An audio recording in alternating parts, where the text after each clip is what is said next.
Hey guys, tonight we begin with the rowdy, smoky and slightly sticky world of the Medieval Tavern, the unsung heart of every town, the unofficial news centre, and the only place where a knight, a farmer and a bard could all get equally drunk and equally robbed. It wasn't just a place to drink, it was a place where danger, laughter and disease mingled freely beneath a thatched roof. So before you get comfortable, take a moment to like the video and subscribe, but only if you genuinely enjoy what I do here. And let me know in the comments where you're tuning in from and what time it is for you. It's always fascinating to see who's joining us from around the world. Now dim the lights, maybe turn on a fan for that soft background hum, and let's ease into tonight's journey together. You've trudged through a muddy street that smells like a blend of horse, smoke, and questionable soup. It's raining, of course, or just finished, so everything's slick, including your only pair of shoes. You're tired, you're hungry, and you've nearly been run over by a cart full of turnips twice. You need a drink. So how do you find a tavern in a medieval town? There are no glowing signs, no Yelp reviews, and certainly no GPS. What you do have are your ears. Just follow the noise. Somewhere, past the blacksmith's forge and the fishmonger yelling about his fresh river eels, is a chorus of laughter, shouting, and someone aggressively singing about a goose. And there it is, a crooked wooden building, leaning slightly as if even the architecture has had one too many. Hanging above the door is a wooden sign, barely legible, with a crude painting of, is that a barrel? Or a bear? Or maybe both? Either way, this is it. Welcome to the tavern. The front step is slick with ale, and as you push open the heavy, iron-hinged door, it lets out a creak so long and dramatic it might qualify as its own form of entertainment. Instantly, warm air and the rich perfume of smoke, wet wool, stale beer, and mystery meat hit your face like a drunken handshake. You've made it. Inside, the ceiling is low enough to make tall men duck and drunk men bump their heads. The floor is dirt. Not metaphorically, literally, though someone's laid down straw in an attempt to pretend it's cleaner. It isn't. There are no private booths, no waiters with menus, and no such thing as quiet conversation. This is a medieval tavern, and it only comes in two settings: rowdy and closed due to fire. You spot an open seat at a lopsided bench near the hearth, but it's wet. With what, you don't ask. Someone nearby is arguing about a stolen chicken. Another is passed out with a ladle still in his hand. A one-eyed dog gnaws on a bone under a table like he pays rent there. And this, friend, is just the entrance. You've only just arrived, and already it smells like a night to remember, or forget. As the heavy tavern door slams shut behind you, the darkness wraps around your senses like a damp wool blanket, warm, uncomfortable, and slightly suspicious. Your eyes adjust slowly. Candlelight flickers against soot-stained walls, casting dancing shadows that make even the chairs look like they might pick a fight. The hearth blazes in the far corner, doubling as both heating and open flame hazard. Smoke drifts lazily in the air, not quite escaping through the chimney that might be stuffed with a dead crow. But what hits you hardest isn't the noise or the heat, it's the smell. A medieval tavern's scent is less aromatic and more emotional trauma. The top notes are ale, warm, sour, and splashed liberally across every surface. Beneath that, sweat, years of it, human, horse, and maybe something mythical. Add a hint of mouldy bread, wet straw, and a whisper of boiled onions, and you have a blend no perfumer has dared bottle. The tables are carved with years of initials, crude drawings and knife scars. They wobble with a kind of stubborn pride. The benches creak under the weight of muddy boots, thick cloaks, and questionable decisions. The floor? Dirt as promised, but layered with straw meant to soak up spills, spit, and the occasional unconscious customer. You step carefully. One wrong move and your foot sinks into something with a texture best left undescribed. The crowd is a living, breathing organism. Loud laughter erupts in one corner, while two men argue about the price of a pig in another. A woman slams a mug down hard enough to spill half her drink, and no one even flinches. A man at the next table stares at you with the dazed look of someone who's either thinking very deeply or forgetting how chairs work. Someone nearby sneezes. The entire left side of the room collectively leans away.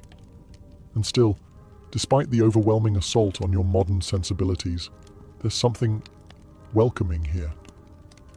The tavern is alive. It's rough, raw, and completely unfiltered.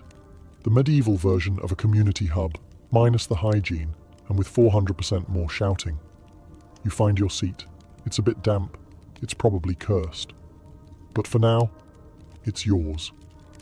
At first glance, the tavern's layout looks like someone arranged the furniture during an earthquake, and then just decided to leave it that way. There's no blueprint, no bar area, no cozy booths in the back. Just a sprawling, uneven spillage of tables, benches, barrels, and the occasional wooden crate being passed off as a seat. Everything is too close together or too far apart, depending on how drunk you are. The hearth is the only real centerpiece, a big open fire roaring against one wall, doing its best to provide warmth, light, and a healthy dose of indoor smoke inhalation. Around it, people crowd in for comfort, like moths with mugs. Those with the best seats hog the warmth. Those without? Well, that's what ale is for. The bar, if you can call it that, is usually just a thick wooden plank resting across two barrels, sagging under the weight of jugs, mugs, and elbows. Behind it stands the tavern keeper, multitasking between pouring drinks, yelling orders, and giving that one guy in the corner the death stare of, "You still haven't paid for last Tuesday." There are no menus. You ask what's available and brace yourself. The answer is usually ale or shut up and wait. A narrow staircase, possibly original, definitely splintery, leads to the upstairs rooms. If you squint, you can see a boot hanging from one of the railing posts. No one's entirely sure if it's decorative or a warning. Some taverns have a back room. It might be for storage. It might be for illegal gambling. Or it might be where the last person who insulted the barmaid was taken, never to be seen again. It's best not to ask. The walls are stained with candle soot, the windows are covered with greasy cloth or animal hide, and every surface has been thoroughly polished by the elbows, boots, and spilled drinks of generations past. And maybe a chicken. Somehow, despite the chaos, or because of it, it works. Everyone knows where to go, how to sit, when to shout, and when to duck. It's not organized, but it is alive. Every medieval tavern has a ruler, and it's not the local lord or the tax collector. It's the tavern keeper. They may not wear a crown, but don't be fooled. This person runs the show. Equal parts chef, server, accountant, babysitter, and executioner of barroom justice. The tavern keeper is a one-person institution, and they take no nonsense. If it's a man, he's likely built like a barrel with arms, grizzled, grumpy, and carved from cured meat and bad decisions. If it's a woman, and often it is, she's sharper than a blacksmith's file and can silence a room with a single look. Either way, they've seen everything, heard worse, and cleaned blood out of straw before breakfast. They greet regulars with a nod, strangers with suspicion, and troublemakers with a tankard to the head. Behind the bar, they keep mental tabs on who's paid, who owes, and who's had 3 too many. And they do it all without writing anything down. Because medieval literacy might be rare, but tavern memory is terrifying. The tavern keeper sets the tone. If they're in a good mood, the place hums. If they're in a bad mood, you'd better drink fast and keep your jokes to yourself. They're the referee in every argument, the judge in every cheating scandal, and the first to grab a club when a fight breaks out. You do not mess with the tavern keeper. They also know everything. Who's in debt, who's having an affair, who arrived in town under a false name. Need information? Bribe the barkeep? Need protection? Sit near them? Need a favor? Better hope you didn't break a mug last week. Some have a helper, a son, daughter, spouse, or orphan they sort of adopted and now make carry barrels twice their weight. These assistants run drinks, mop floors, and try not to spill anything or get stepped on by drunks. So while the tavern may feel like chaos to you, it's actually a very delicate ecosystem. And in the center, commanding it all like a storm god in an apron, stands the one person keeping the ale flowing and the roof from collapsing into a riot, the tavern keeper. So, you finally settle onto a creaky bench, dodging elbows and spilled stew. Your throat's dry, your boots are damp, and it's time for the main event, the drink. But don't expect a wine list or a polished mug. This is a medieval tavern. Your choices are limited, lukewarm, and possibly life-threatening. Let's start with the classic, ale. Unfiltered, unpasteurized, and usually brewed in the back room where the dog sleeps. It's thick, cloudy, and often comes with floaties, bits of grain, yeast, or possibly a chunk of the previous customer's mustache. It's not cold because there's no ice. And you don't ask how long it's been sitting in the barrel, you just drink and hope. Next up, mead, honey wine. Sounds fancy, right? In reality, it's sweet, strong, and occasionally explosive. If the tavern keeper made it themselves, it might be delicious, or it might taste like regret and bee venom. It's usually served to nobles, wedding guests, or that one bard who insists on being paid in gold or mead. Then there's cider, made from apples that were either freshly picked or dropped on the ground 3 weeks ago. Sharp, tangy, and served in cracked mugs that may double as soup bowls by morning. It's the drink of choice in orchard-rich regions, or for those who want something just alcoholic enough to forget the smell of the man sitting beside them. Wine? Technically, yes. But unless you're in southern Europe or the nobility's in town, it's likely watered down, soured, and served with a side of sarcasm. Good wine is reserved for lords, bishops, and the merchant who just sold 12 crates of salt. And water? That's a bold choice, because half the time, it's teeming with invisible death. Boiling costs fuel, and clean wells are rare. That's why even children drink ale. It's not about the buzz, it's about not dying of dysentery before age 8. No one's measuring shots or crafting cocktails here. You drink from mugs made of wood, clay, or tin. Some still have last night's stew in them. You raise your mug, sniff it, and sip. It's warm, it's bitter, and somehow, it's perfect. Because in the medieval tavern, if it's wet and won't kill you immediately, it's a fine vintage. So you've survived the drink? Barely. Now your stomach growls, reminding you that you haven't eaten since sunrise, and your last meal was mostly barley and sadness. Time to eat. But don't get excited. There's no menu, no waiter, and absolutely no one asking if you have any dietary restrictions. You don't order food in a medieval tavern. You ask what's left, then hope it's hot and only vaguely mysterious. The star of the tavern table is usually pottage, a thick stew made from whatever grains, vegetables, and questionable proteins were lying around that day. It's been cooking in the same pot since Monday, and it's now Thursday. New ingredients are added daily. Nothing is removed. It's less of a meal and more of a culinary time capsule. If meat is involved, congratulations. It's probably rabbit, pigeon, or the unlucky chicken who wandered too close to the fire. If it's game meat, it might be delicious. Or it might be aged past reason and seasoned with desperation. Your bowl is made of wood or clay. Your spoon? Either your own or your fingers. Most people carry their own knife, so eating is a BYO cutlery affair. And don't expect napkins, just the sleeve of your tunic or a shared rag that's seen things it'll never forget. Bread is also on offer. It's tough, dark, and heavy, more a weapon than a food. If it's soft, it was baked today. If it's hard, it was baked last week. Either way, it pairs well with cheese that smells like an old boot and has started developing its own personality. Sometimes there's salted fish, sometimes pickled eggs.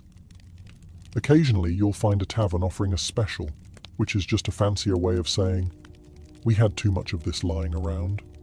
Flavor, optional, texture, unpredictable. Still, in the flickering firelight, with noise all around and the warmth of food in your hands, it's not bad. It's filling. It's hot. And if you don't think too hard about what's floating in your bowl, it might even be comforting. You're not here for fine dining. You're here to eat like a survivor. Once you've found your seat, ideally one without a knife stuck in it, you start to notice the real entertainment, the people. A medieval tavern is the original social media feed, loud, chaotic, half-true, and fully committed to oversharing. To your left, there's a red-faced farmer, already deep into his fourth ale, retelling the same story about his cow giving birth sideways. He slaps your shoulder mid-sentence like you're a lifelong friend, or a good replacement for the pig he usually drinks with. At the far end of the room, a hooded stranger sits in shadows, nursing a drink slowly. He could be a runaway monk, or a bandit, or just really bad at eye contact. Either way, you're not making small talk with him unless you want to disappear behind the stables. Near the hearth, a soldier in battered armor is regaling a group with tales of battle. His story involves dragons, Frenchmen, and a talking sword. It's definitely false, no one cares. His tankard is full, and his audience is laughing. There's a merchant, loud and sweaty, shouting prices for grain that no one asked for. He pulls gold coins from his pouch like a man begging to be robbed by midnight. A pair of locals play dice on a warped table, their expressions intense. One of them clearly cheats. The other knows and lets it happen, probably saving the fight for when his ale runs out. A bard strums in the corner, voice cracking on the high notes of a love song that sounds suspiciously like one he just made up. No one minds. He's wearing pants, and he's in tune. That's already better than last night's guy. Women wander through the crowd, some tavern staff, others working their own business. They're sharp-eyed, confident, and absolutely not to be trifled with. They'll flirt, laugh, or knock your teeth in depending on your tone. Children occasionally dart between legs, swiping leftover bread or coin. No one stops them. It's just part of the rhythm. Everyone is watching, drinking, plotting, and pretending not to notice the man slumped under the table. This tavern isn't just a place to eat and drink. It's a living, breathing performance. And tonight, you're part of the cast. Forget lutes and ballads for a moment. The real soundtrack of a medieval tavern isn't a song, it's a symphony of chaos. It begins with the clink of mugs, dozens of them slamming against wood in celebration, negotiation, or drunken misfire. Some clang cheerfully, others shatter completely. Both are met with cheers. Then comes the laughter. Big, loud, belly-deep laughter that sounds like it escaped from a wild boar. Most of it makes no sense. A farmer chuckles at his own joke about hay. A knight giggles at the word pottage. A monk wheezes uncontrollably every time someone says duck. You learn quickly not to ask. Voices layer over one another, each louder than the last, fighting for dominance like roosters in a coop.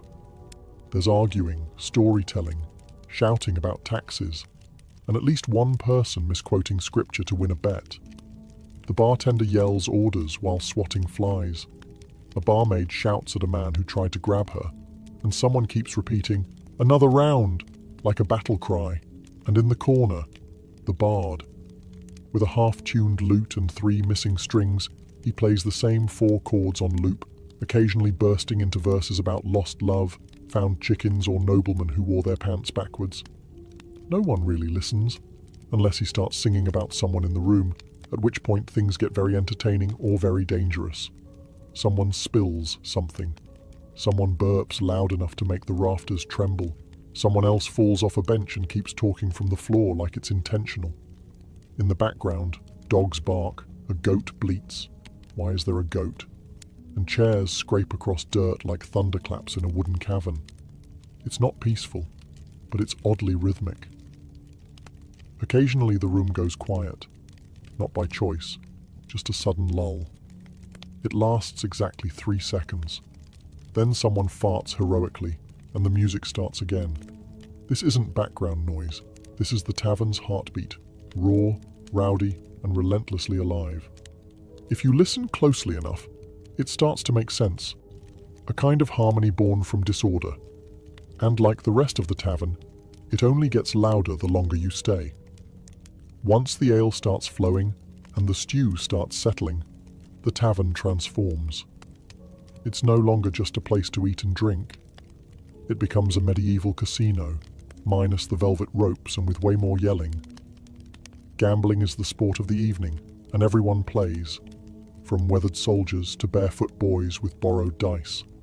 There's no dealer, no pit boss, no regulation, just a cracked wooden table, a handful of copper coins, and the vague promise that someone's about to lose their dignity. Dice are the game of choice, carved from bone, wood, or whatever was lying around. They clatter across tabletops like rolling thunder, each toss followed by a mix of cheers, groans, and accusations of witchcraft. No one trusts the dice. Everyone uses them. Then there are cards, if you're in a more cultured part of town. Thick, hand-painted, worn to the edges, and always missing one or two. The rules shift based on who explains them. Sometimes you're trying to get the highest number. Other times you're matching symbols or just making it up as you go. It's like poker, but with more slapping. Wagers range from money to mugs to livestock. Yes, someone once bet a goat, someone else bet their boots, and someone else bet their own freedom for the night. Spoiler, he lost. The regulars are slick. They shuffle quickly, roll slowly, and smile a little too wide. Cheating? Of course. It's half the fun. A hidden die here, a marked card there, a mysterious cough when the lucky player leans in. If you win big, you buy a round or risk getting jumped. If you lose badly, you smile, pretend you meant to, and slowly push your chair back toward the door. Side games erupt too. Arm wrestling, thumb wars, and the ever-popular who can drink the most without falling over. The winner earns applause. The loser earns a night under the table and a headache that lasts until next market day. But even when the rules are unclear and the stakes are absurd, the energy is addictive. Because in a medieval tavern, luck isn't just a game, it's a gamble with your purse, your pride, and possibly your pants. As the night deepens and the tavern fills with warmth and humidity, a new kind of performance takes the floor. One made of words, music, and confident nonsense.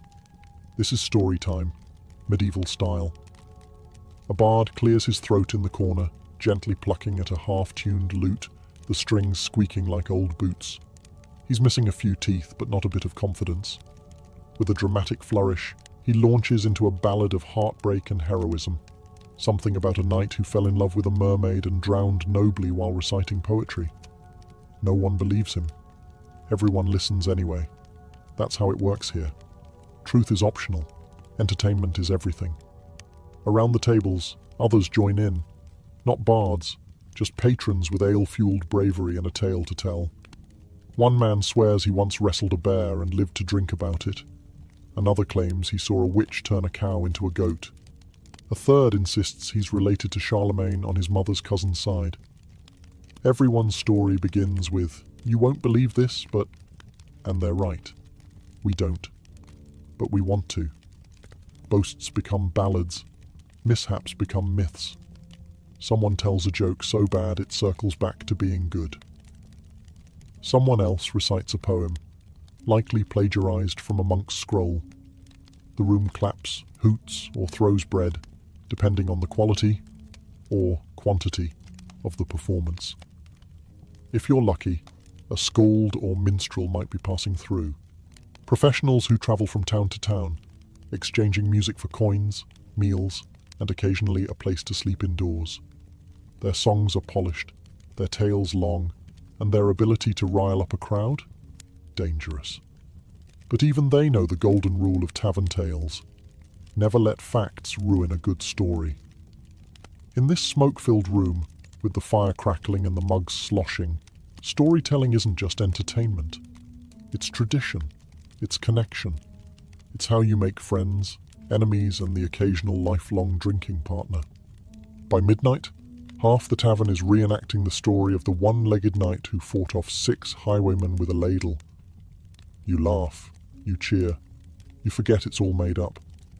Because in a medieval tavern, every liar is a legend, if the story's good enough. As the night deepens and the ale keeps flowing, something changes in the air, a kind of boozy boldness. The bard is halfway through his 3rd song about unfaithful shepherdesses, and suddenly, everyone's feeling romantic. Welcome to medieval flirting. Subtlety has left the building. It starts with eye contact, or at least one eye, slightly squinting through a mead-induced haze. A man with 2 remaining teeth leans across a bench and slurs, "Milady, your beauty burns brighter than the hearth." She responds by hurling a bread crust at his forehead. The room cheers. Others try their luck more gently, offering refilled mugs, clumsy compliments, or offers to help carry a bowl of stew so it doesn't spill. Spoiler, it still spills. If you're a woman in the tavern, staff, guest, or travelling merchant, you're likely used to fending off at least 3 would-be poets, 2 arm wrestlers, and 1 man who tries to impress you by balancing a knife on his nose. Sometimes it works. Usually, it ends with a black eye or an empty purse. For those actually seeking companionship, taverns offer more than just flirting. Courtesans work the room with practiced ease, knowing who has coin, who has charm, and who will pass out before making it to the stairs. Transactions are discreet, but the implications are loud. Jealous lovers? Oh yes. Nothing sparks a tavern fight faster than a stolen glance, a wandering hand, or a husband catching his wife laughing a little too hard at the bard's joke about bishops. Tables are overturned, mugs are weaponized, a bench gets broken in half, again. And yet, somewhere in the middle of all this chaos, genuine sparks fly. A shy baker's daughter and a travelling stonemason laugh over shared stew. 2 drunk farmers bond over a mutual hatred of turnips. A monk accidentally flirts with a nun. Love, or something like it, survives in even the rowdiest corners.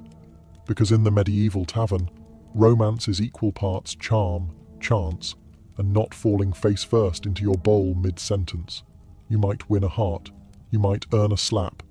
Either way, you're going to remember it, or at least hear about it the next morning. It was bound to happen. Maybe someone spilled a drink. Maybe someone accused someone else of cheating at dice. Maybe 2 people claimed the same bench and neither backed down. Or maybe someone said something about someone else's mother, goat or soup. Doesn't really matter. Suddenly it's on. The tavern, once a blur of music and mugs, turns on a dime. A stool flies. A tankard crashes to the floor. Someone yells, "Hold my bread!" and launches themselves over a bench with all the grace of a drunk catapult. No one is surprised. In fact, most people don't even stop drinking. A bar fight in the Middle Ages isn't rare, it's expected. It's practically a feature. And while it sounds terrifying, it's usually more comedic than deadly. People swing wildly, miss, trip, and land in someone's dinner. Hair is pulled, beards are grabbed, shirts are torn. The tavern keeper roars like a battlefield general while holding a ladle in one hand and a club in the other. Occasionally, someone joins the fight with no idea why. They just saw action and leapt in, fists first. Others place informal bets, cheer, or slide their mugs out of splash range. Weapons? Rare. Most folks know better. Pulling a blade in a tavern can turn a casual brawl into a full-blown tavern legend, and no one wants to be banned from the only place that serves hot food and warm ale. Eventually, someone hits the floor and stays there. Someone else stumbles into a wall and decides that's as good a place as any to sit and rethink their life. The fight burns out like a tavern candle, suddenly and without ceremony. And here's the strange part. Once it's over, it's over. The fighters are separated, mugs are refilled, someone starts a song, and within 10 minutes, everyone is laughing again, including the guy with the bleeding nose. No grudges, no lawsuits, just bruises, stories, and maybe a new nickname like One-Eyed Arnold or Benchbreaker Bill. Because in a medieval tavern, a good fight, is just part of a good night. Messy, ridiculous, and weirdly bonding. And if no one gets hurt too badly, it's just another round of entertainment. So the brawl's over, the bard has passed out mid-ballad, and your stomach is full of mystery stew and slightly fermented cider. It's time to sleep, or at least attempt to. But don't expect a feather bed and lavender-scented linens. This is a medieval tavern, not a spa. If the tavern offers lodging, it's likely a creaky staircase away. Upstairs, past slanted floors and beams low enough to test your skull's durability.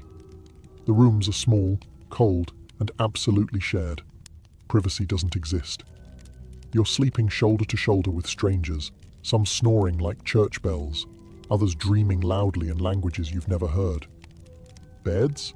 Technically, most are straw-stuffed mattresses, thin, lumpy, and crawling with what medieval folks fondly called companions.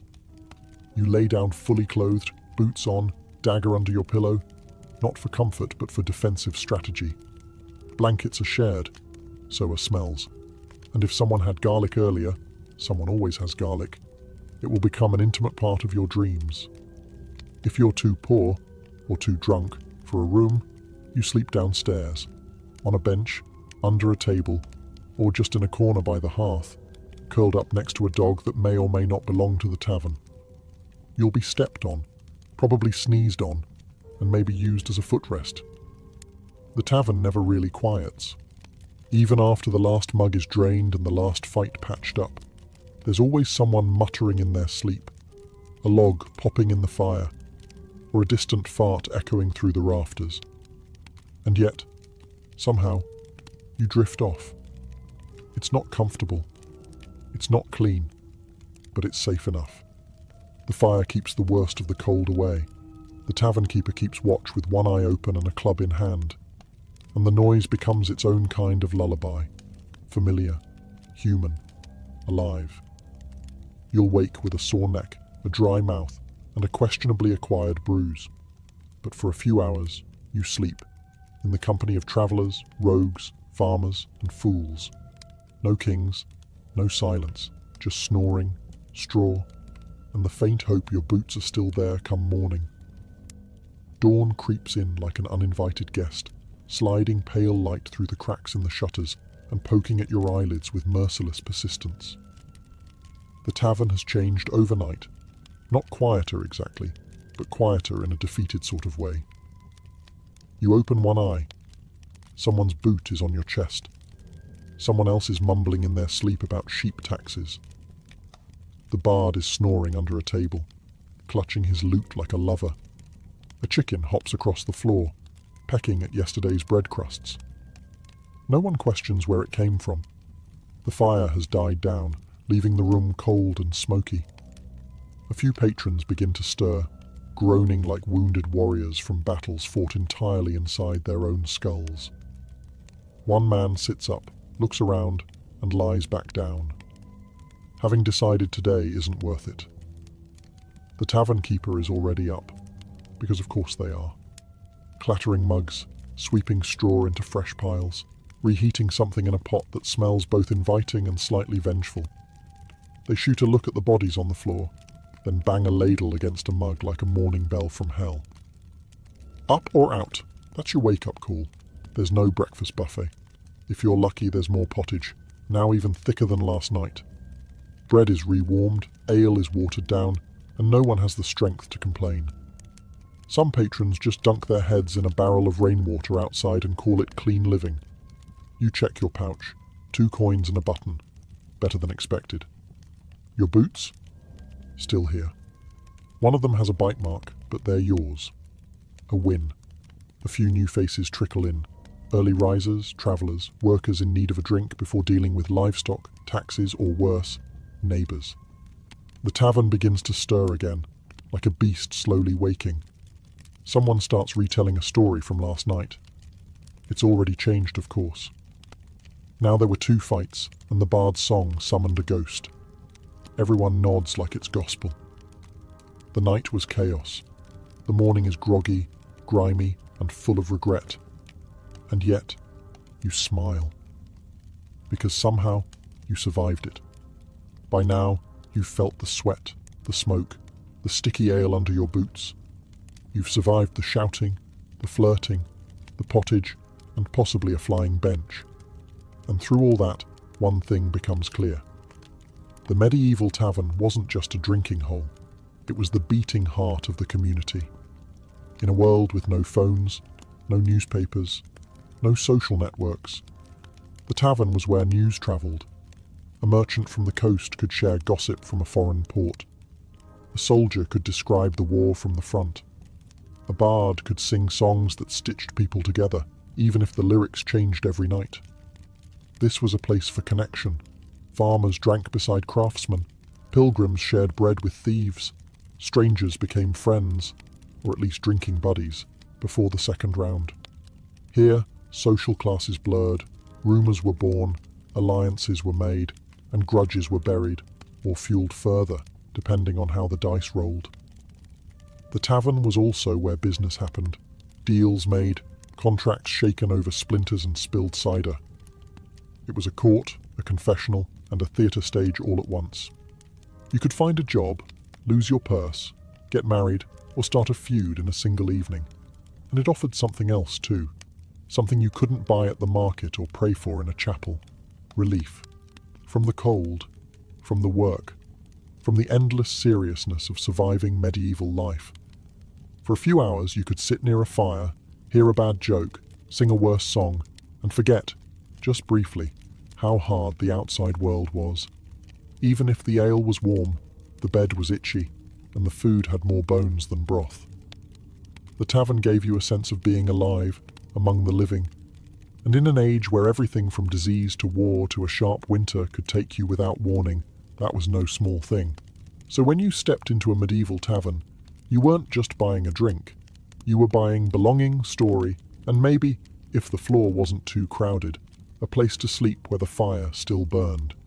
Because long before cafes and pubs and coffee houses, there was the tavern. Loud, dirty, honest, and absolutely unforgettable. Before she became the most iconic face of ancient Egypt, immortalized in a limestone bust with high cheekbones and a gaze frozen in serene confidence, Nefertiti was a woman cloaked in mystery.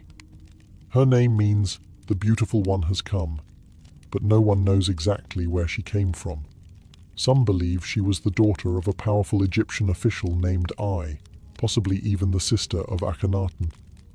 Others argue she was a foreign princess, sent to Egypt in a marriage alliance. Her origins are debated, but her influence is undeniable. Nefertiti appears in the historical record like lightning, sudden, brilliant, and transformative. She enters Akhenaten's life not as a passive queen, but as an equal partner in a reign that would shake Egypt's religious and cultural foundations. Together, they would dismantle centuries of tradition, discard the pantheon of gods, and elevate the sun disk Aten as the one true deity. It was a radical, near-heretical move, and Nefertiti wasn't just watching from the throne. She was leading ceremonies, making offerings, even depicted in art smiting enemies, a role typically reserved for male pharaohs. Unlike other queens who were relegated to the background, Nefertiti was ever present. She appears in more artwork from the period than even Akhenaten himself. In these depictions, she isn't cloaked in subservience. She stands tall, sometimes larger than life, holding power quite literally in her hands. And in a society where pharaohs were divine, her proximity to Akhenaten, both spiritually and politically, suggested something more. Perhaps she wasn't just queen, perhaps she was co-ruler. But this rise wasn't without tension. Egypt was not ready for the upheaval. The old priesthood resented the loss of their gods and temples. The capital moved to a new city, Akhetaten, today known as Amarna, cutting ties with the old ways. And through it all, Nefertiti was there, her figure etched into stone walls, her name sung in hymns to the sun. Yet, for all her visibility in life, her death is a complete vanishing act. No tomb, no body, no confirmed end. Just silence. It's as if history, after showcasing her brilliance, suddenly chose to look away. And that, perhaps, is where her legend truly begins.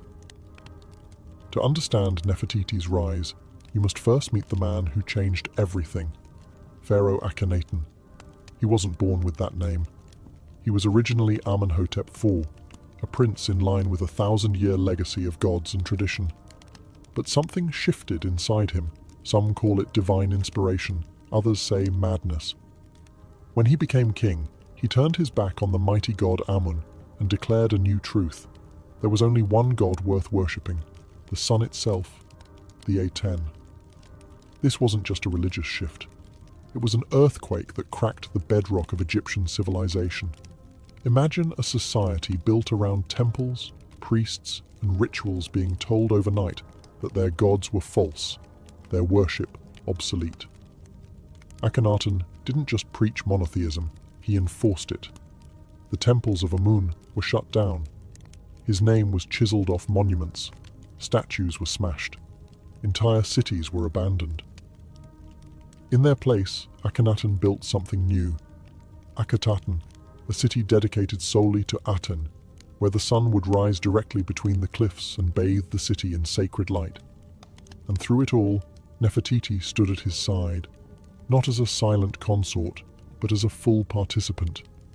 In the reliefs of the period, she's shown worshipping Aten with the same reverence as Akhenaten. Their daughters are often depicted with them, heads tilted toward the radiant sun. It was a family portrait unlike anything in Egyptian art before or since. Even the style of the art changed, no longer stiff and formal, but loose, exaggerated, sometimes even intimate. The king and queen kissing, playing with their children, praying in soft robes beneath the sun. Nefertiti was everywhere in this new world. At times, she even overshadowed her husband. Some historians believe she held real political power, maybe even acted as co-regent. There are inscriptions that refer to her as Neferneferuaten, a name some believe she used when she began ruling in her own right. It's unclear if Akhenaten shared the throne out of love, strategy, or necessity, but it was clear. Without Nefertiti, this revolution may not have held together as long as it did. But revolutions are fragile. The gods don't take kindly to being replaced. And the people? They were quietly watching, waiting for the old order to return. By the height of her influence, Nefertiti had become more than a queen. She had become an icon, not just of beauty, but of divine femininity and royal power. Egypt had seen great queens before, Ahmose Nefertari, Hatshepsut, but Nefertiti's presence felt different. She wasn't ruling from the shadows or taking power through war. She was reshaping the spiritual and cultural fabric of Egypt beside her husband, in real time, as a living goddess. She bore Akhenaten 6 daughters, Meritaten, Meketaten, Ankhesenpaten, and others, all of whom were frequently depicted in family scenes beneath the rays of Aten. Curiously, no sons were ever confirmed.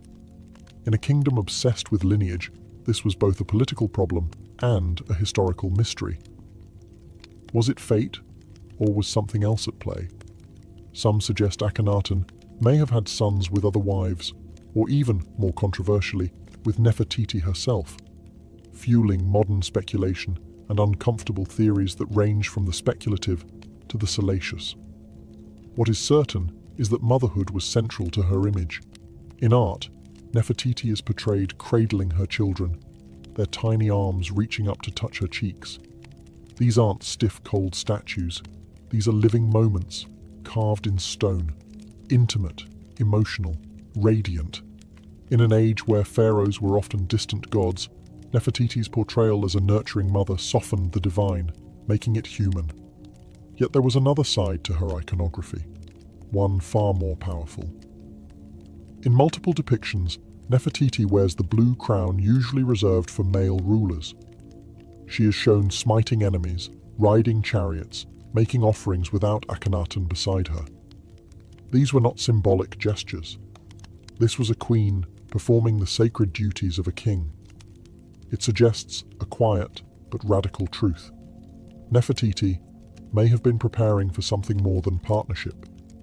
she may have been preparing to rule. Whispers in history suggest that after Akhenaten's health began to decline, possibly due to genetic disorders or stress, Nefertiti took on more governing responsibility. But this is where the record starts to fade. In the final years of Akhenaten's reign, she vanishes from the public eye. No fanfare, no funeral inscriptions, no confirmed burial. Did she die young? Did she fall from power? Or was she about to become something even greater than a queen? Something history tried and failed to erase? One day, Nefertiti was everywhere, etched into walls, praised in hymns, ruling alongside a revolutionary pharaoh. And then, like a breath in the desert wind, she vanished. No ancient Egyptian queen had ever been so visible. Yet around year 12 of Akhenaten's 17-year reign, the records grow eerily silent.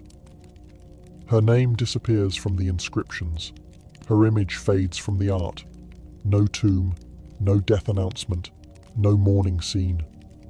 For a woman so central to Egypt's cultural upheaval, her absence is more than strange. It's a black hole in history. So what happened to her? One theory suggests the simplest answer: she died. Childbirth was risky, even for royalty. Nefertiti's second daughter, Menkaten, also disappears from records around this time, possibly indicating a dual tragedy, a mother and daughter lost in the same dark moment. But if that were true, why no elaborate funeral, no tribute, no temple? This was a woman revered like a goddess. A quiet death doesn't fit the script. Others propose something far more political. Perhaps Nefertiti fell from favor. Maybe the tides turned within the royal court. Akhenaten, increasingly isolated, could have sidelined her, possibly in favor of another consort. Some suggest a co-ruler named Smenkhkare, an enigmatic figure who appears briefly in the historical record, may have replaced her. Was this a male heir, a half-brother, or was Smenkhkare Nefertiti herself, under a new name? That's the most electrifying theory, that Nefertiti didn't disappear at all.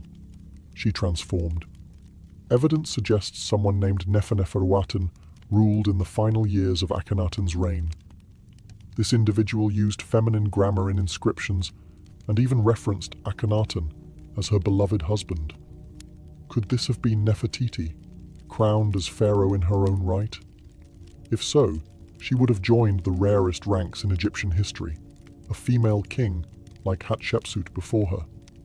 But even this theory dissolves in sand.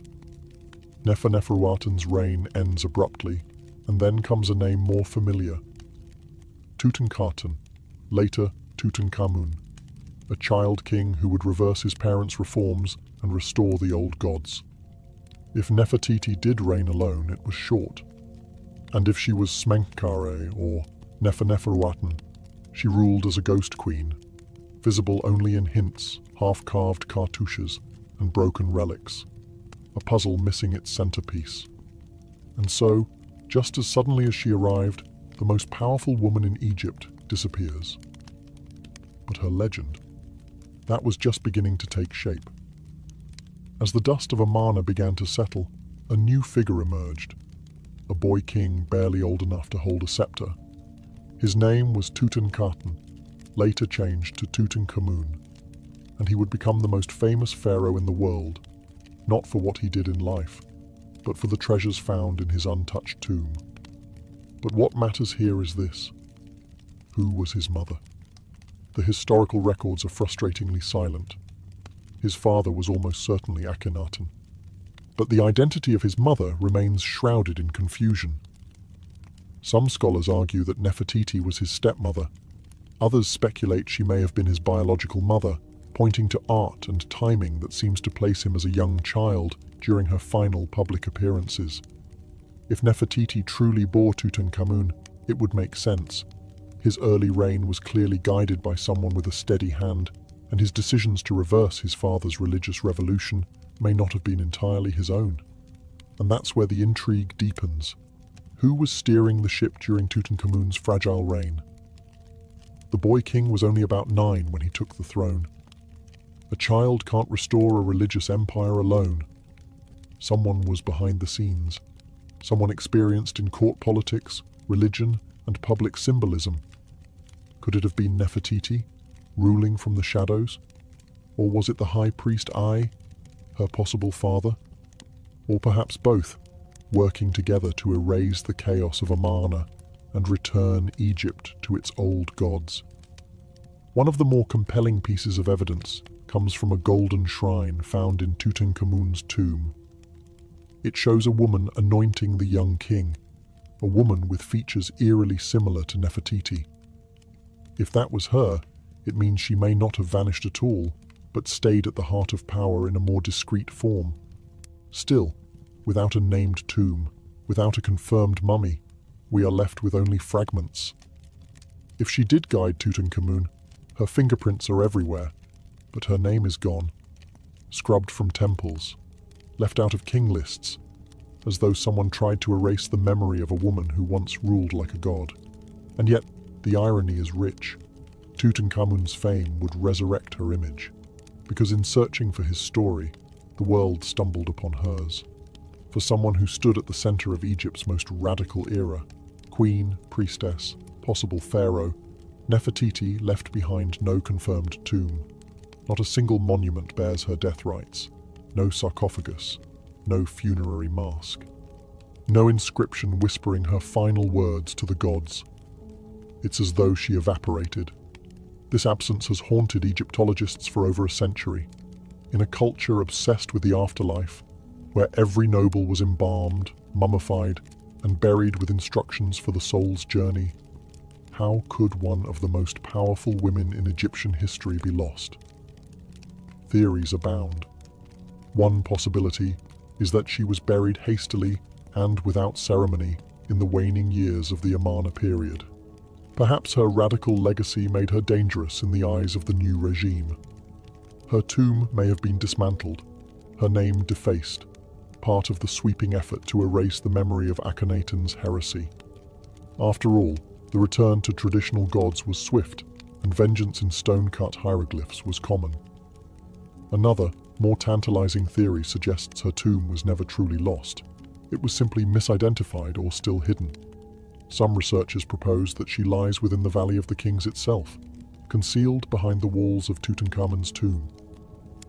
In 2015, radar scans of KV-62, the famed tomb of King Tut, indicated possible hidden chambers.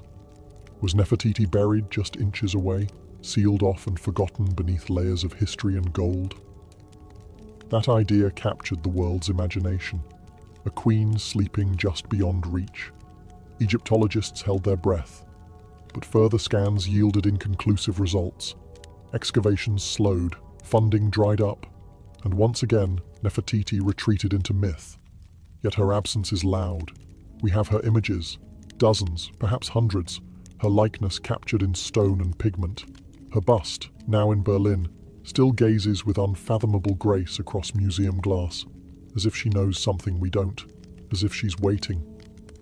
Every year, new digs continue in Amarna and the valley.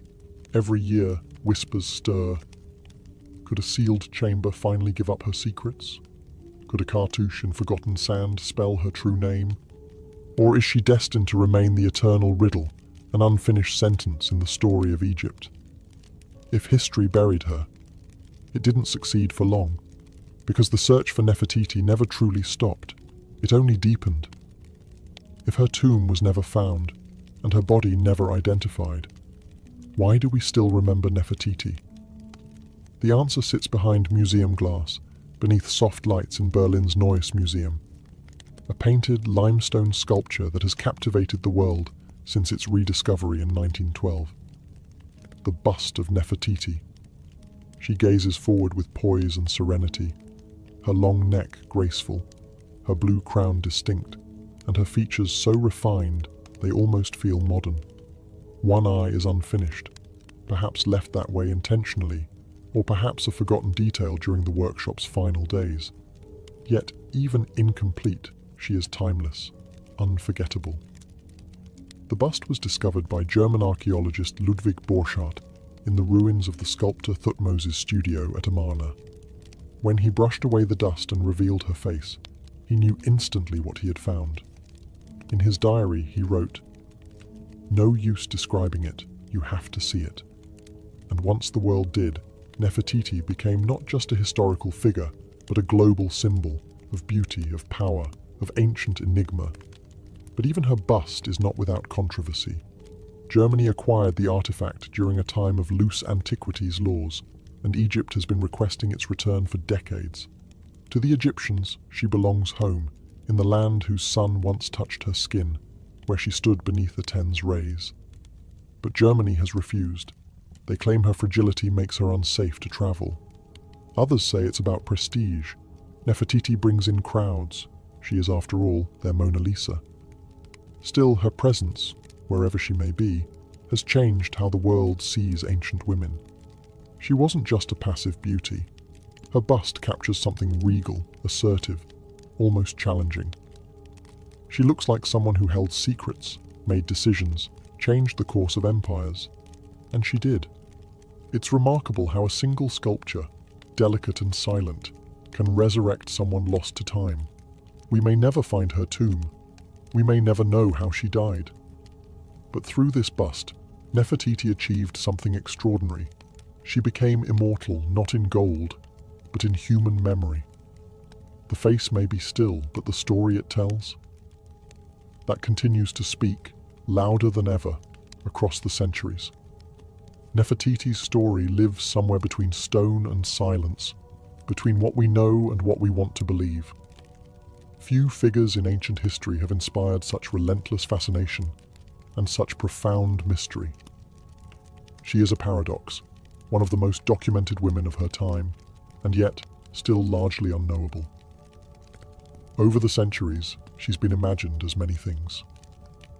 To some, she was a goddess in human form, the living embodiment of divine beauty. To others, she was a political mastermind, the force behind the throne, perhaps even the throne itself. Some have portrayed her as a romantic figure, tragically lost in the sands of revolution. Others paint her as ambitious, even ruthless, navigating a collapsing empire with elegance and calculation. But what do we truly know? We know she was more than a royal wife. Her imagery rivals that of kings. Her presence during religious rites, royal ceremonies, and even scenes of battle reveals a woman not just beside power, but wielding it. In a patriarchal world, she carved out her own space, not through rebellion, but through presence, through poise, through sheer command of the visual and spiritual language of her time. We know she was central to one of history's boldest religious shifts. While Akhenaten may have envisioned the monotheistic sun cult, it was Nefertiti who embodied it. She was the human face of a divine ideal, the bridge between the Aten above and the people below. She didn't just serve the gods, she was their image. And we know that after her disappearance, her memory was nearly erased. The backlash against Akhenaten's regime swept her name into oblivion. Her statues were smashed. Her inscriptions were defaced. Her role in history intentionally buried. Yet here we are, 3,000 years later, still whispering her name. Why? Because myth has a way of surviving where facts cannot. Because when a woman becomes both an icon and an enigma, she slips into a space where time can't reach her. Because sometimes the questions echo louder than the answers. And maybe, just maybe, that's exactly how Nefertiti wanted it. To be remembered, not explained. To be admired, not contained. To live forever, not as a woman of one tomb, but as a queen of endless speculation. More than 3 millennia have passed since Nefertiti last walked beneath Egypt's sun, yet her shadow still stretches across our world, etched in museum glass, whispered through academic halls, splashed across the pages of novels and screens of documentaries. Unlike most historical figures, she hasn't faded into the past. If anything, she grows larger with time. There's something irresistible about her, not just the beauty. We've seen beauty before. It's the mystery. The deliberate blank spaces in her biography feel like a challenge, a taunt, as if she's daring us to try and understand her, knowing full well we never truly will. And in that way, she's become something more than historical. She's become archetypal. Every generation reinterprets Nefertiti in its own image. In the early 20th century, she was an exotic queen, mysterious and submissive. In the feminist wave, she became a symbol of female power, an ancient ruler lost to patriarchal erasure. In modern media, she's a style icon, an African queen, a political player, even a possible pharaoh. She has lived 1,000 second lives, not through facts, but through imagination. But maybe that's the most fitting afterlife of all. In ancient Egypt, immortality wasn't just about mummification, it was about memory. If your name was spoken, your image seen, your story retold, you lived on. You could travel the field of reeds, dine with the gods, exist beyond death. Nefertiti, whether by design or by chance, has achieved that. Her name is spoken across continents. Her face is one of the most recognized in human history. Her story, though fractured, still commands attention. So in a way, her greatest legacy wasn't carved into a tomb or sealed beneath desert stone. It was this: enduring curiosity. She left behind a perfect mystery, a life half seen, half erased, and wholly unforgettable. And perhaps that was her final act of power, not just to rule an empire, not just to shape religion or raise royal daughters, but to become timeless. Nefertiti, the beautiful one who has come, never truly left. She remains here, in our questions, our wonder, and our need to remember the women history tried to forget. She lives not in gold or glory, but in the eternal act of being searched for. And what is more immortal than that? China, where the clouds hang low and the wind hums through bamboo groves, a dragon lies coiled. But it is no myth, no fire-breathing beast of legend. This dragon is made of earth and stone, carved by centuries of calloused hands and patient vision.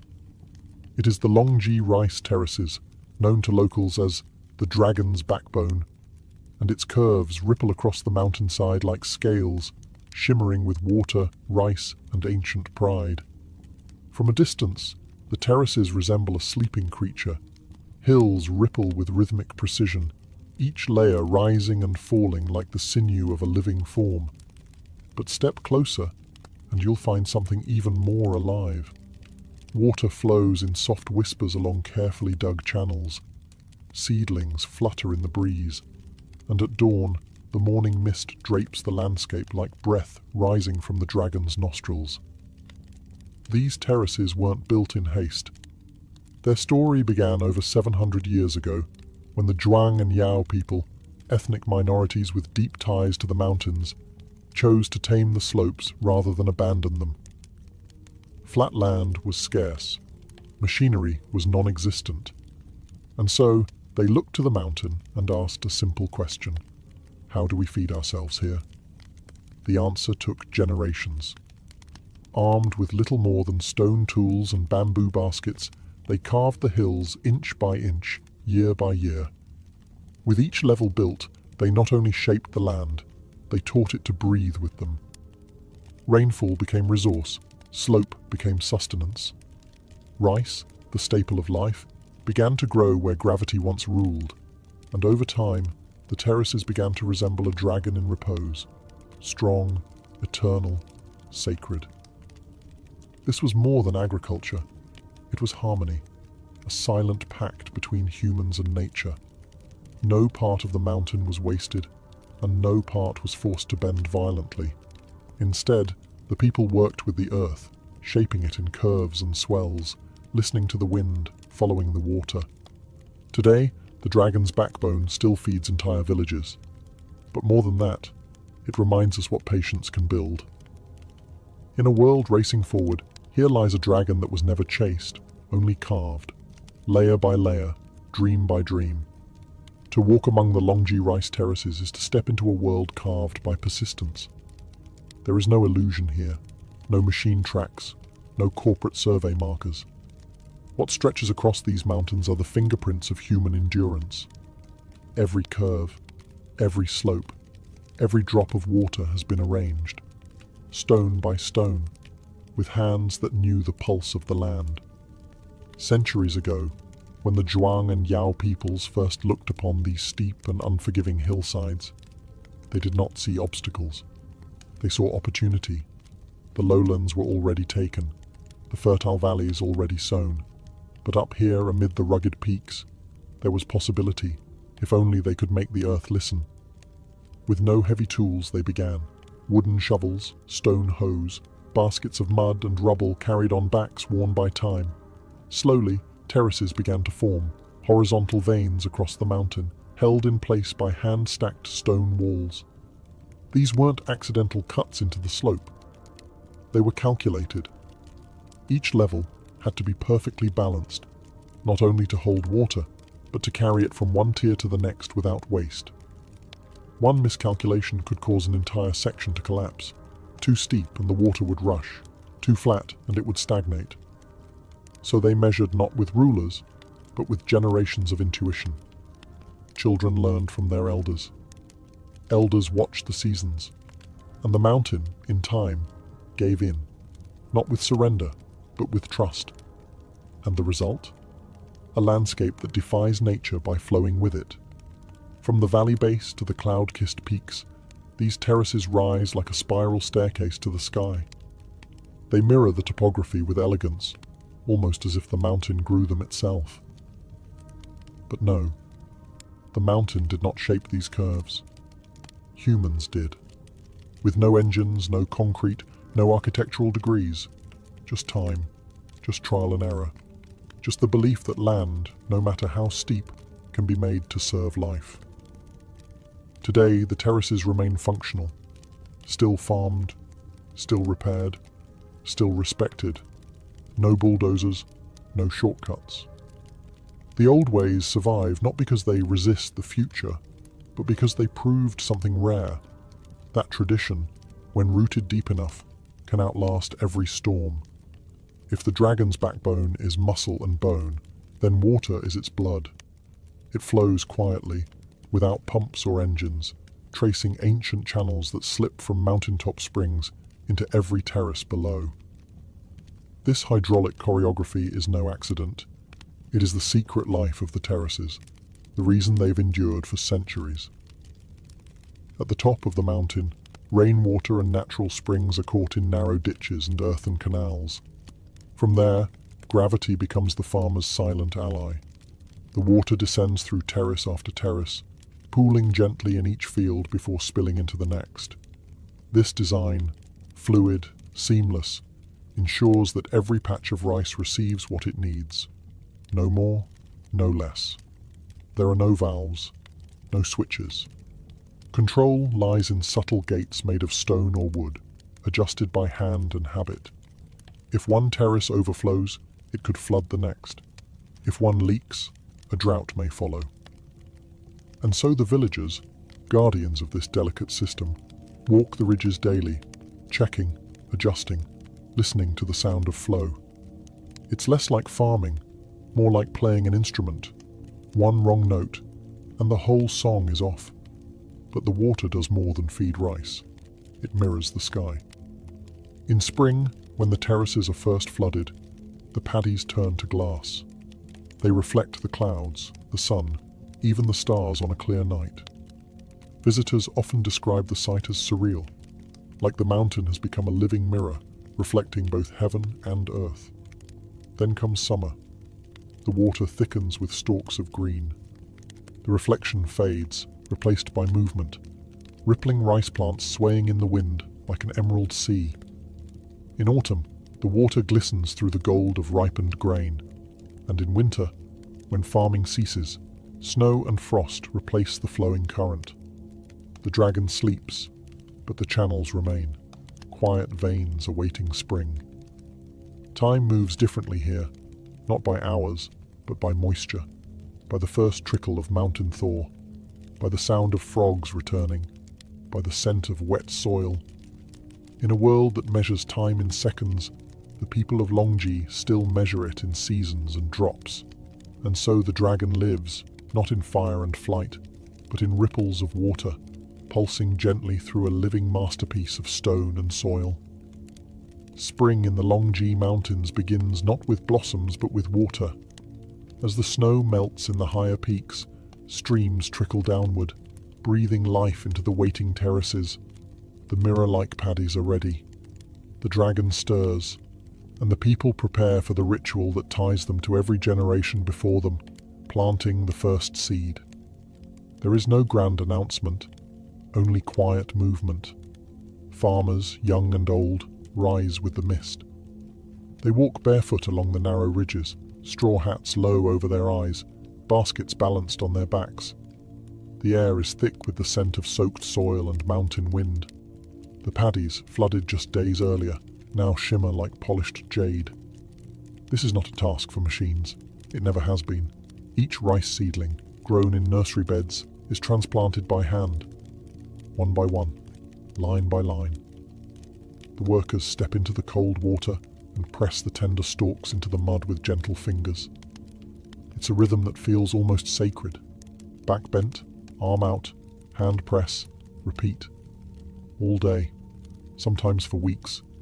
Children follow, splashing in the shallows, mimicking their elders. They learn not from textbooks, but by standing in the water, feeling the resistance of mud, learning the spacing by eye. It's how knowledge survives here, lived, not spoken. Planting is more than labor. It is ceremony. Offerings are made to the mountain spirits. Songs are sung. In some villages, elders scatter the first handful of seedlings as a blessing. Every field planted is a promise, to the land, to the ancestors, to the children, yet to come. The pace is unhurried. No one rushes the dragon. No one races the mountain. Instead, the rhythm of planting becomes a meditation, a slow dance of human and nature, of patience and purpose. And as the days pass, green shoots begin to rise from the watery fields like whispers. From this moment forward, the terraces will grow not just rice, but hope. Each seed is a prayer, each row a quiet defiance against hunger and haste. And so begins the cycle once again, not with noise or fire, but with hands in mud and hearts in the sky. The dragon is awake, the mountain breathes, and the future is planted, one seed at a time. Scattered along the ridgelines and nestled in the crooks of the terraces are the heartbeats of the dragon's backbone. Villages like Ping'an, Dazhai, and Jingkeng. These are not just settlements. They are living museums of heritage, where every home, path, and balcony clings to the mountain like a memory that refuses to fade. The houses are built of timber, resting on stilts to protect them from the rains and the steepness of the slope. Their rooftops, dark and slanted, mirror the lines of the terraces they overlook. From above, they seem like wooden lanterns floating on waves of green. Inside, life is simple, warm, and deeply communal. Generations share a home. Meals are cooked over wood fires. The smell of rice wine and bamboo smoke drifts into the mountain air. The people here belong to ethnic minorities, the Zhuang and the Red Yao, each with their own language, customs, and stories. You'll recognize the Yao women instantly. Their long black hair, uncut since childhood, is coiled into elegant shapes atop their heads.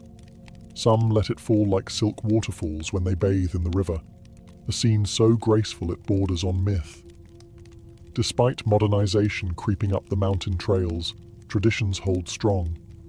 Hand-woven clothes dyed in indigo, wooden looms creaking in quiet rooms, music played on reed pipes and bronze drums during village festivals. Weddings still involve ritual dances. The harvest is still welcomed with song. Hospitality is not a transaction here, it's a reflex.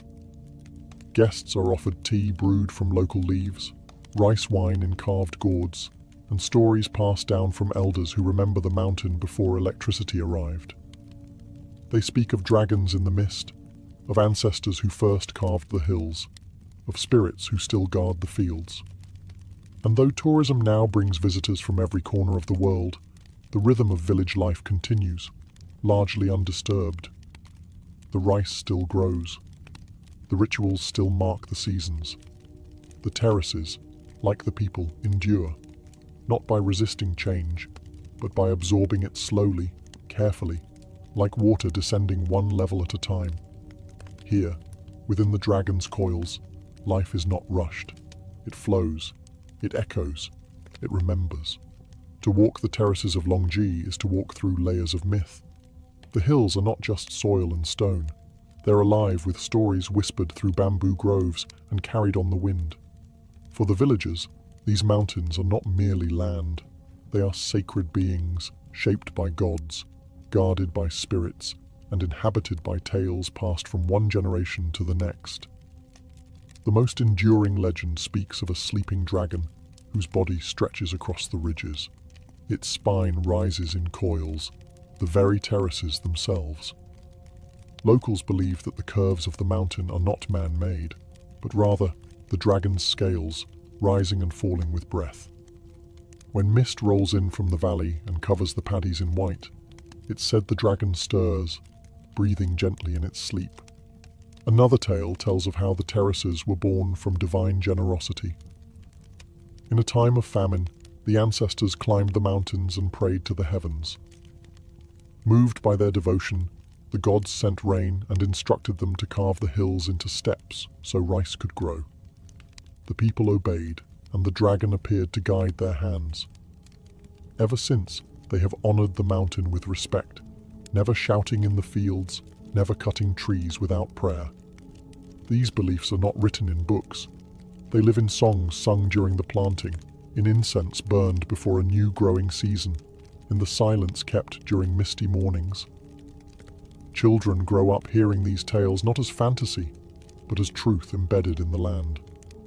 To laugh at the dragon is to risk bad harvest. To disrespect the spirits is to invite flood or drought.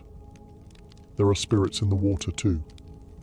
Some farmers still make offerings before releasing the spring water into the terraces for the first time each year. A few drops of rice wine, a prayer murmured under breath.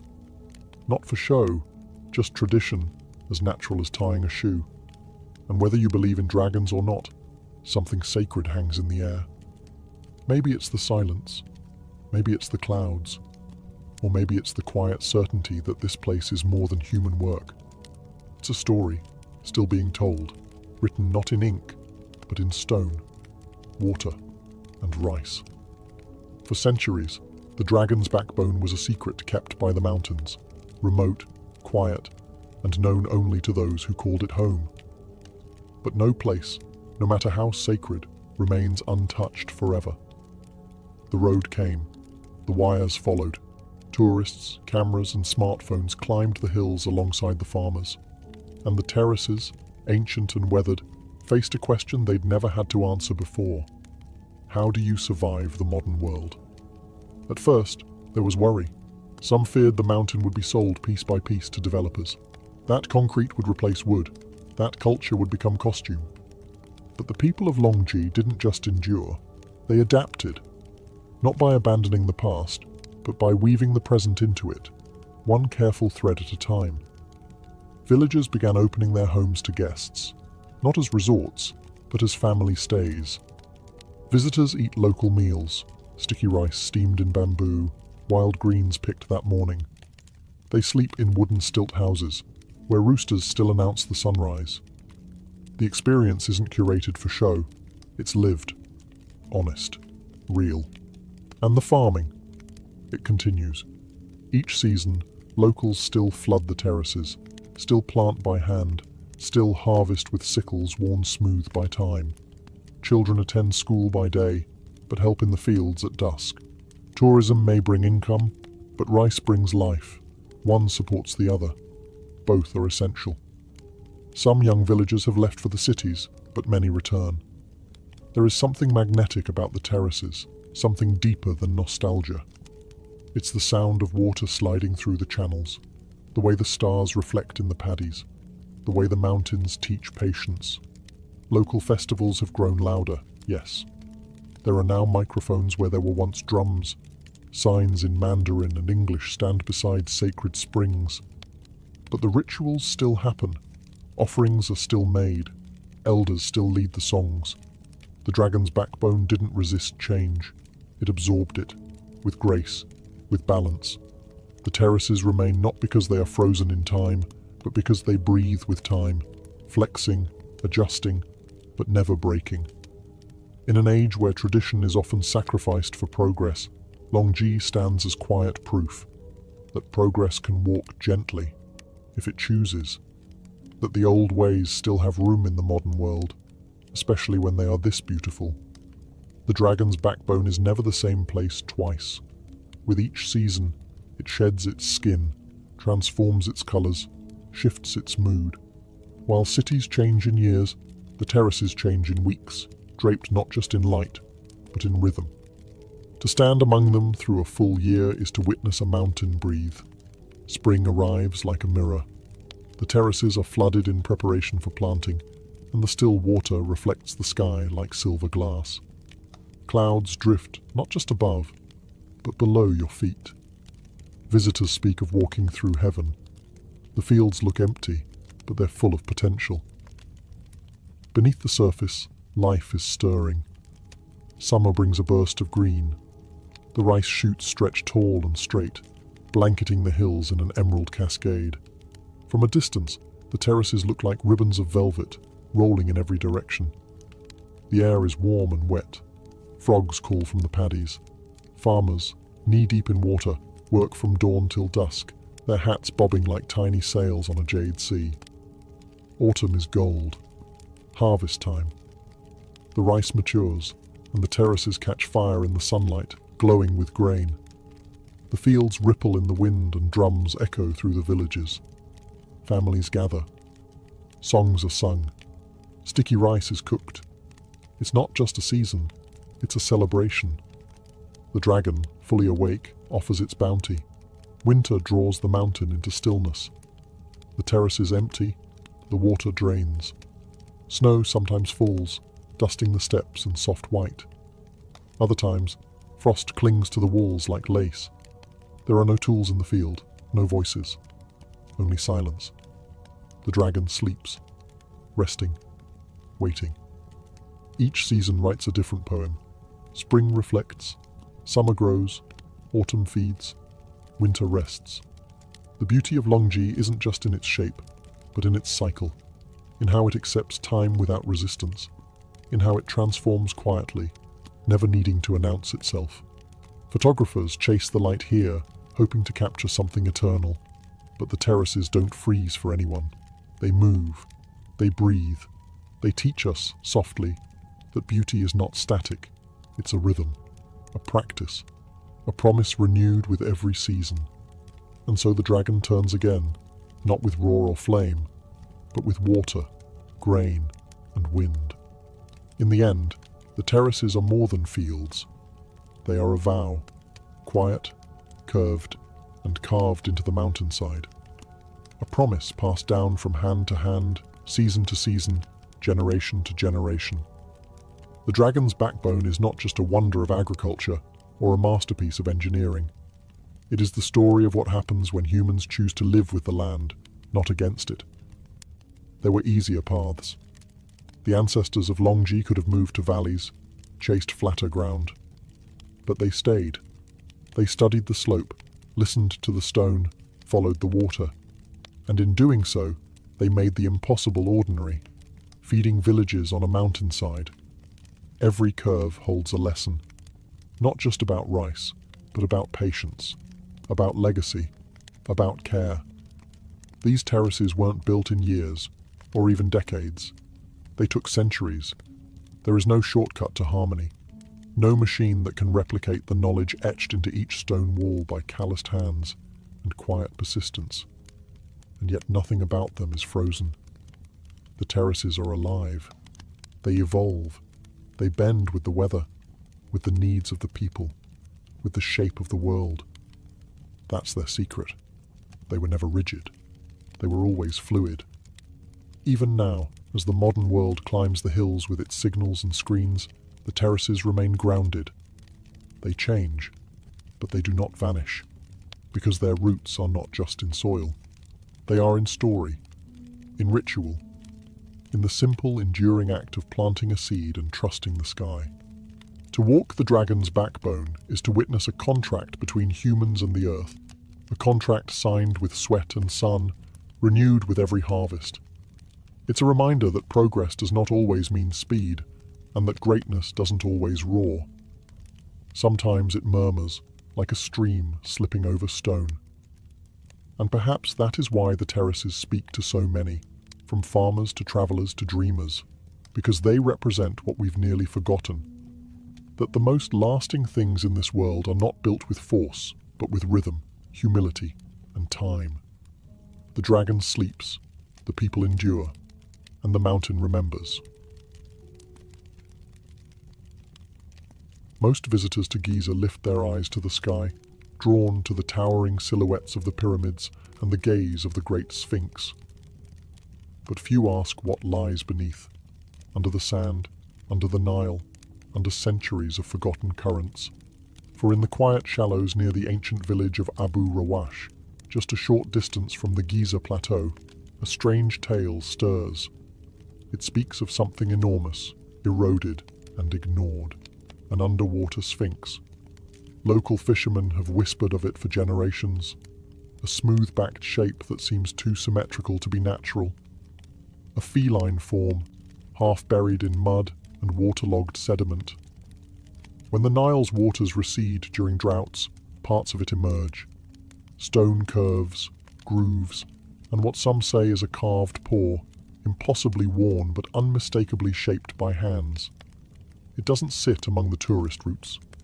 There are no guideposts, no velvet ropes, no tour buses idling nearby. Just an area thick with reeds, brackish water, and silence.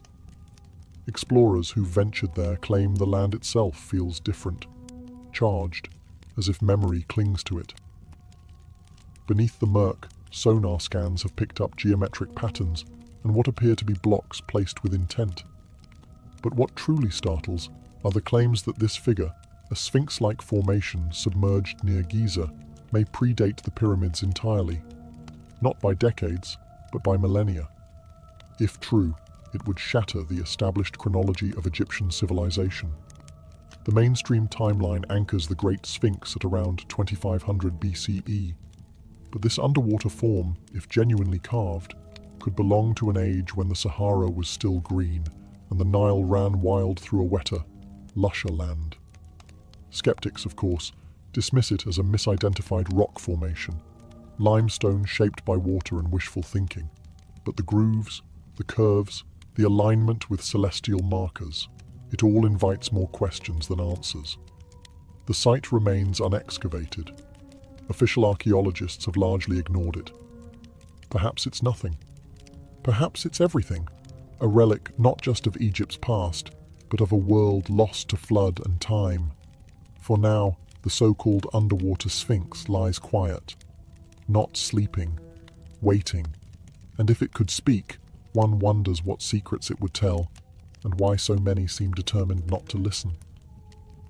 The legend of the underwater Sphinx moved from whispered folklore to global curiosity in the 1980s. That's when a few independent researchers and divers began publishing strange reports, accounts of a massive lion-bodied figure partially submerged near the Giza plateau. Early photographs were grainy, inconclusive, and often dismissed. But they sparked something that couldn't be put back in the bottle: curiosity, and more dangerously, doubt. One of the most vocal early proponents was an amateur Egyptologist who claimed to have seen a weathered monument deep beneath silt and flood layers during a brief drought window. According to him, the figure wasn't an isolated rock or erosion trick. It had geometry, legs, symmetry, even the faint suggestion of a carved face. Naturally, this challenged the traditional narrative. Egyptology, as a discipline, rests on structure and established timelines. Most scholars place the construction of the Giza pyramids and the Great Sphinx at around 2500 BCE during the reign of Pharaoh Khafre. The suggestion of another sphinx, older and partially submerged, would require rethinking not just Egyptian history, but the timeline of human civilization itself. Mainstream academics responded with caution, even disdain. Without peer-reviewed excavation, carbon dating, or stratigraphic studies, the claim couldn't be taken seriously. Many argued the so-called underwater Sphinx was likely a natural formation, limestone weathered by thousands of years of Nile flooding and sediment erosion. In Egypt, they pointed out, nature often mimics the intentional. Wind, water, and time are capable sculptors, but the photos kept circulating. The sonar readings continued to show odd patterns, too regular, too smooth, too suggestive. And then came the theorists. Authors, filmmakers, and fringe historians began building stories around the mystery. That the Sphinx was a relic of a forgotten civilization, perhaps Atlantean, perhaps pre-dynastic Egyptian, lost in a flood that scoured the Sahara. They pointed to water erosion patterns on the original Great Sphinx, argued for lost technologies, and hinted that what lay beneath the Nile might be far older than accepted memory allows. The debate grew louder, but the ground remained still. No official dig was launched, no museum claimed it, and the Sphinx, if that's what it is, remained right where it always had been, buried in silt, caught between myth and mud. The idea that something near Giza might predate the pyramids isn't just provocative, it's revolutionary. If the underwater Sphinx is more than erosion or coincidence, then Egypt's story didn't begin in the 4th dynasty. It began before it, deep in prehistory, when the Sahara was a green savanna and the Nile roamed wider, wilder, and less predictable. This possibility gained traction in the 1990s when geologist Dr. Robert Schoch studied the Great Sphinx itself. He argued that the deep vertical weathering on the Sphinx's enclosure wasn't caused by wind and sand, but by rainfall, heavy, sustained, ancient rainfall, which hadn't touched the Giza Plateau since at least 7000 BCE. That pushed the possible date of the Sphinx back by thousands of years, well before the first pharaohs carved names into stone. If water shaped the original Sphinx, could water also have hidden an even older sibling? The so-called underwater Sphinx sits in a lower region near ancient floodplains. Some satellite imagery and ground-penetrating radar suggest possible foundations, rectangular outlines, and deliberate shaping, all buried beneath silt and seasonal water. These signs hint that the site may not just be older than the Sphinx, it may come from a time when nothing in Egypt was yet carved in hieroglyphs. Supporters of the theory point to Egypt's missing chapters, the gap between the end of the Ice Age and the rise of the first dynasties. During this time, the Nile shifted courses, the Sahara transitioned from wet grasslands to dry desert, and civilizations may have risen and fallen, undocumented and erased. The idea that an ancient people, pre-literate, pre-pharaonic, could have shaped a monument of this scale seems implausible to traditional historians. But is it? Göbekli Tepe in Turkey was built around 9600 BCE by hunter-gatherers. It features megalithic pillars with carved animals, predating Stonehenge by thousands of years. Could Egypt hold a similar secret? An ancient culture that marked the land with stone long before papyrus carried their stories? If the underwater Sphinx was built in such a time, it would change everything we know about human history. It would suggest not just forgotten ruins, but a forgotten age, one that may have whispered to the builders of Giza, leaving behind more than myth, perhaps a monument drowned, then forgotten. Stone doesn't lie, it remembers, and around the site of the so-called underwater Sphinx, it tells a quiet but persistent story, not just of time, but of water. Sediment layers, erosion marks, and flood patterns hint at a history long before the desert became dry, long before the Nile settled into its familiar course, long before the pharaohs carved their names into history. Geologists who have examined photographs and data from the site near Abu Rawash note peculiar erosion marks, smooth, rounded grooves that suggest prolonged exposure to flowing water. Not wind, not sand, but rainfall and movement, forces absent from this region for thousands of years. Similar arguments have been made about the Great Sphinx itself, especially its enclosure wall.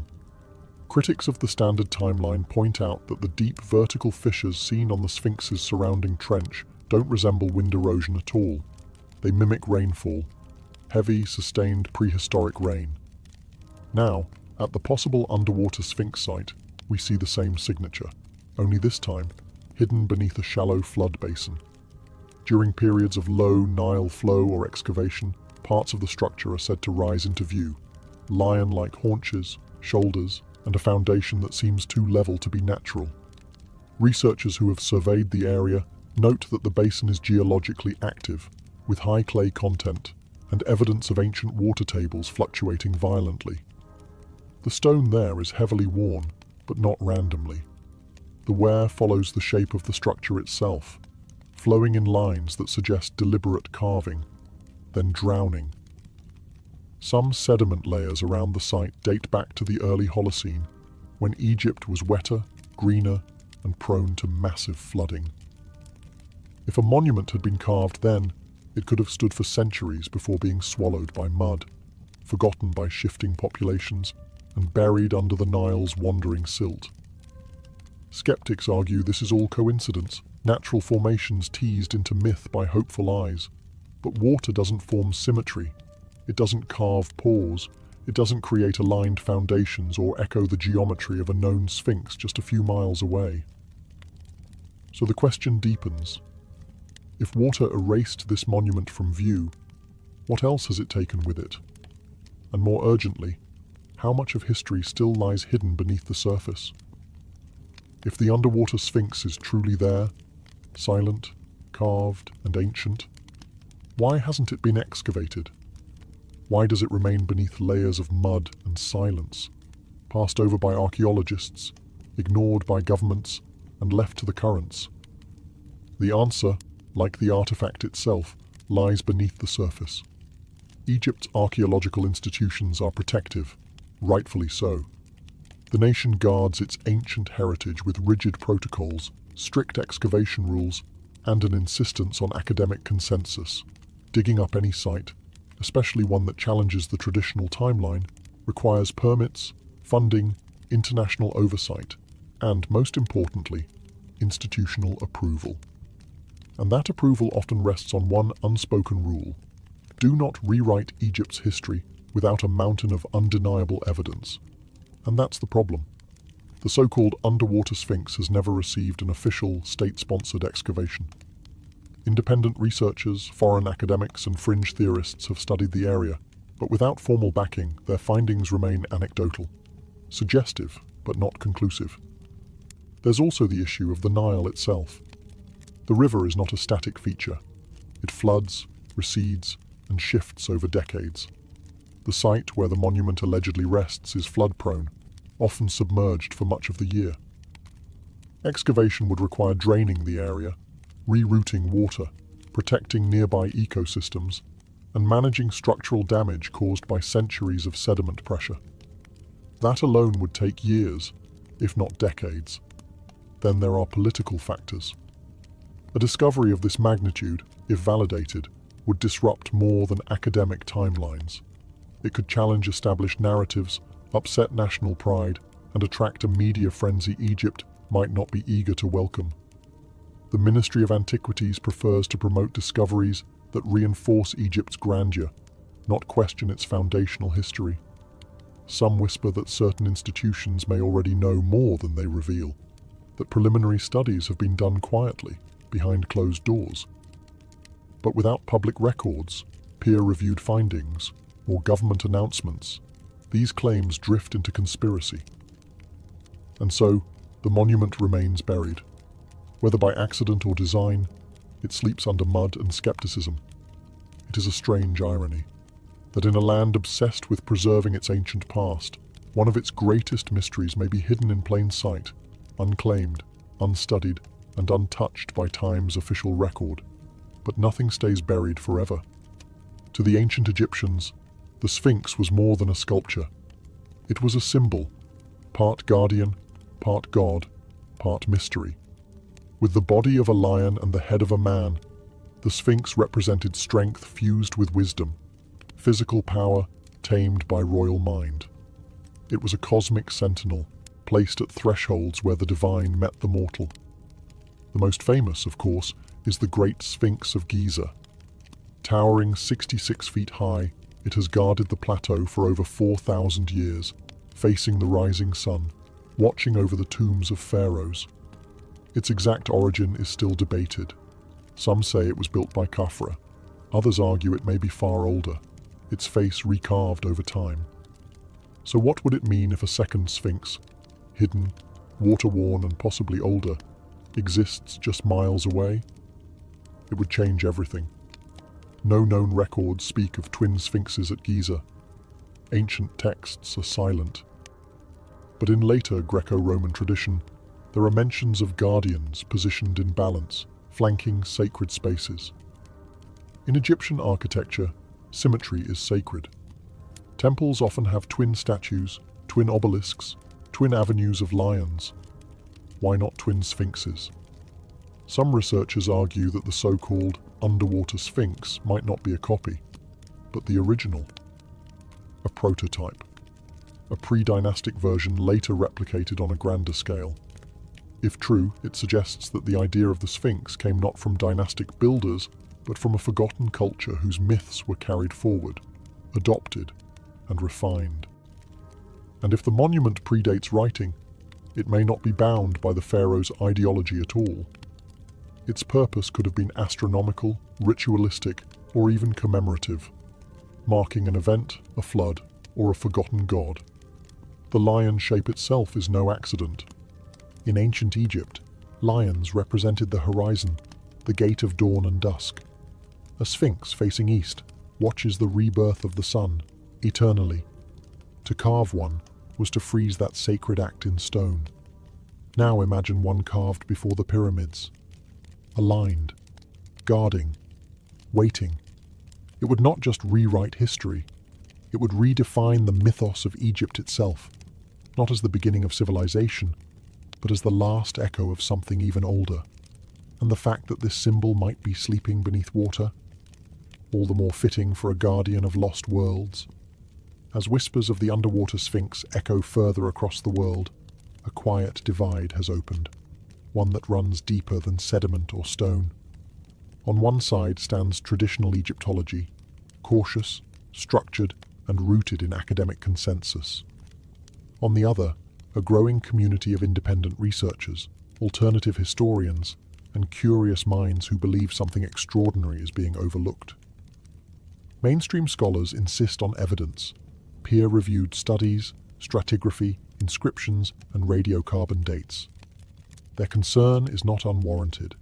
Egypt is filled with natural rock formations that resemble human or animal shapes, and misidentifying them can lead to misinformation. Archaeology, after all, must be careful. The past is fragile. It cannot be rebuilt once broken by careless hands or media hype. But to others, caution has become complacency. Independent investigators, many of them trained scientists or engineers from outside the field, argue that the underwater sphinx and similar anomalies deserve deeper study. They point to high-resolution satellite images that show unnatural symmetry, to LiDAR scans that detect rectangular foundations beneath layers of mud, to erosion patterns that seem shaped not by chaos, but by design. They also question the political motivations behind silence. Tourism dollars flow through well-trodden monuments. A new sphinx, especially one that threatens the accepted timeline, could disrupt Egypt's narrative and authority. The fear, they suggest, is not of fraud, but of rewriting everything. Books, documentaries, podcasts, and conferences now regularly feature the underwater sphinx. It has become a symbol of hidden history, used as both rallying cry and cautionary tale. Supporters call for open excavation. Detractors warn against pseudoscience. The truth, as always, is lost in the middle, buried beneath voices as thick as the Nile's silt. The divide isn't just academic, it's emotional. It speaks to how we approach the past. Do we trust only what has been confirmed? Or do we follow the hints left just beyond reach? The underwater sphinx forces that question into the open. It's not just a rock or a relic, it's a litmus test for how curious we're allowed to be. And as long as it remains unearthed, both sides will continue to argue, above a monument that says nothing, yet might change everything.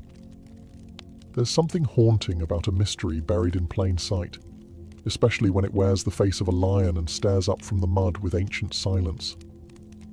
The so-called underwater sphinx near Giza may or may not be real, but its pull is undeniable. It stirs something in us, a yearning not just to discover, but to remember. Because deep down, the story of a forgotten monument taps into something older than archaeology, the human sense of loss. We've always lived beside ruins. Cities fall, languages die, civilizations vanish beneath waves, sand and ash. We look to the past not just for answers, but for identity. Who were we? How far back do our stories stretch? And what have we forgotten in our rush toward progress? If the underwater sphinx is real, if it was carved by hands before recorded history, it becomes more than a relic. It becomes a voice from a chapter we didn't know existed. A marker from an age when people may have understood the stars differently, honored the earth more intimately, or carried a mythology we can only guess at. Some believe it belongs to an advanced prehistoric culture lost to global catastrophe, a theory often dismissed as fringe. But whether or not that's true, the emotional gravity remains. To imagine a monument carved long before the pyramids, submerged by rising waters, and then erased, is to confront how fragile civilization truly is. And perhaps that's why the story persists. It reminds us that time is not linear, that empires are temporary, that even stone can disappear if the river flows long enough. But more importantly, it reminds us that discovery isn't over, that Earth still holds secrets not written in textbooks. In an era defined by instant answers and global data, the underwater sphinx is a rare thing, an unanswered question, a possibility, a mystery not yet solved by drones or algorithms. And whether it proves to be natural rock or a forgotten monument, it already holds value, because it makes us wonder. Wonder if the past is deeper than we thought. Wonder if myth holds memory. Wonder what lies just beneath the surface, waiting for someone to listen. The underwater sphinx of Giza, whether carved or accidental, confirmed or dismissed, remains where it has always been, beneath the surface, beneath the mud, the water, the weight of time. It has no plaque, no name, no spotlight, and yet it speaks softly in the absence of answers. For every monument we've unearthed in Egypt, there are others still buried, still waiting. Some are too fragile to uncover. Others are lost to the shifting Nile, drowned beneath layers of silt and secrecy. And a few, like this one, sit in plain view, ignored not because they lack importance, but because they ask questions we're not yet ready to answer. Maybe that's what makes the underwater sphinx so powerful. Not its size, not its age, but its silence. It forces us to confront the limits of what we know and the discomfort of what we might have overlooked. In truth, it may never be excavated. Politics, funding, and tradition form walls taller than any tomb. But that doesn't mean it's irrelevant. Quite the opposite. The monument's very obscurity has turned it into a mirror, reflecting not just what lies buried, but what we choose to remember, and what we choose to forget. It also reminds us that history is not a closed book. It's a living puzzle, scattered across landscapes and shorelines, waiting for a shift in tide, a change in thinking, or a brave question to unsettle the dust. Perhaps one day, the water will recede, and the full form will rise. Pause, face, and all. Perhaps radar will confirm what myth has long suspected, or perhaps the mystery will remain, passed from generation to generation, like a whisper between stones. But whether monument or mirage, the underwater sphinx already serves its greatest purpose. It stirs the imagination, and in a world drowning in certainty, that may be its greatest gift. Because maybe the most ancient things aren't just buried in sand or time. Maybe they're buried in us, in our need to explore, to remember, and to believe that somewhere out there, beneath waves or desert, the past still breathes and still waits to be found.